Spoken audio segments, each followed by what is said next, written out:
Welcome to complete C++ in 25 shorts only on coding made easy by Yash.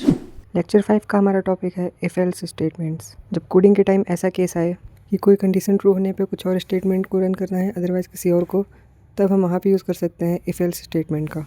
Syntax कुछ ऐसा रहने वाला है।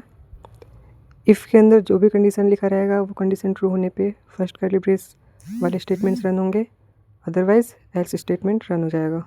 जैसे यहाँ पे कंडीशन है, अगर एज ग्रेटर देन और इक्वल टू 18 होगा तो सी आउट एडल्ट हो जाएगा, अदरवाइज़ प्रिंट हो जाएगा माइनर। कंपाइल एंड रन करके चेक करते हैं। अगर हम एज की वैल्यू 15 दे रहे हैं तो माइनर आ रहा है, अदरवाइज़ अगर हम एज की वैल्यू 18 या 18 से ज़्यादा देंगे तो एडल्ट आएगा। ऑब्वियस सी बात है, दोनों केसेस में से सिर्फ एक केस ही रन होगा, या तो इफ़ अदरवाइज़ एल्स। इसी के साथ इफ़ एल्स भी यूज़ होता है। अगर आपके पास मोर देन 2 कंडीशंस हैं और उन कंडीशंस के बेसिस पे अलग अलग स्टेटमेंट्स रन होंगे तो आप इफ़ और एल्स का यूज़ कर सकते हैं। फर्स्ट कंडीशन को इफ़ के अंदर लिखना होगा और बाकी के सारे कंडीशंस को एल्स इफ़ के अंदर लिखना रहेगा, और बाकी जो रिमेनिंग होगा उसको एल्स के अंदर। एक बेसिक एग्जांपल लेके देखते हैं। Like if marks is greater than और equal to 90 then we will print A, otherwise if marks will be greater than और equal to 75 we will print B, else we will print सी।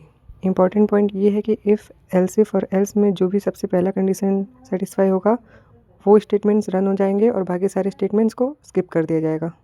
अभी हम compile and run करते हैं और latest take अगर हम marks को 95 लेते हैं तो इफ़ कंडीशन सेटिस्फाई होकर ए प्रिंट होगा, अदरवाइज मार्क्स 75 लेने पे तो इफ़ नहीं एल्स इफ कंडीशन सेटिस्फाई होकर बी प्रिंट होगा, 60 लेने पे सी प्रिंट होगा। हम कंडीशन बाय कंडीशन चेक करेंगे। अगर इफ़ सेटिस्फाई होगा तो एल्स इफ और एल्स को स्किप कर देंगे, अदरवाइज़ एल्स इफ सेटिस्फाई होगा तो एल्स को स्किप कर देंगे, अदरवाइज़ एल्स को रन करेंगे। It means only one condition will satisfy.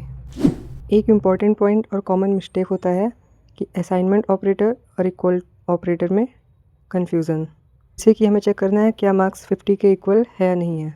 तो लास्ट वीडियो में हमने बताया था इक्वल चेक करने के लिए हम डबल इक्वल टू ऑपरेटर का यूज़ करते हैं। तो अगर हम गलती से सिंगल इक्वल्स का यूज़ कर लिए, जैसे कि हम यहाँ पे कर रहे हैं, तो सिंगल इक्वल्स का मीन हम वो वैल्यू असाइन कर रहे हैं, हम मार्क्स को 50 वैल्यू असाइन कर रहे हैं, और ये मिस्टेक कंडीशन को हमेशा ट्रू कर देगा। आइडियली यहाँ 50 पे गुड आना चाहिए था, पर आप 50 की जगह कोई भी वैल्यू इसको दोगे तो ये गुड ही प्रिंट करेगा, क्योंकि असाइनमेंट ऑपरेटर हमेशा ट्रू ही रिटर्न कर देता है।